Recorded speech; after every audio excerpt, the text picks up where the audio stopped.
Pour reprendre ce que tu m'as partagé, notamment au niveau du processus que tu m'as exprimé, en fait, je comprends qu'il y a déjà la question que tu te poses dans un premier temps. Oui. Quand ton cadre te dit ça, il y a la question que tu te poses, c'est comment je peux tirer parti de cette situation. Tout à fait.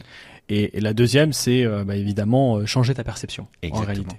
Et c'est ces deux éléments-là qui vont t'aider dans ton prochain discours, parce que de ce que je comprends sur ce discours-là, bon voilà, c'était pas le bon moment en tout cas d'en rebondir. T'as encaissé et puis t'es reparti. Parce que sur le moment, je ne savais pas qu'on allait partir sur lui penser autrement. Bien sûr. Parce que il y a un moment où, comme tu dis très bien le résumé, tu encaisses le coup et puis après tu changes ta perception. Mais il manque le troisième volet. Le troisième volet, c'est proposer quelque chose de neuf. Bien sûr.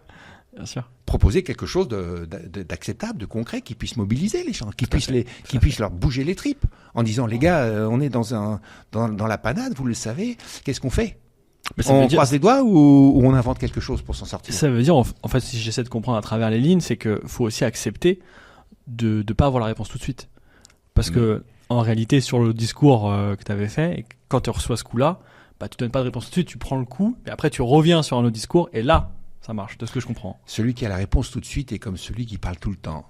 Parler de tout, c'est parler de rien. Et parler tout le temps, c'est au secours. Tu peux très bien ne pas avoir la réponse tout de suite. Okay. Ce qui est important, c'est de dire aux équipes, je n'ai pas la réponse tout de suite. Mardi prochain, vous aurez la réponse. Okay. Ou dimanche prochain, ou le mois prochain. Donner de la perspective, en fait. Bah oui.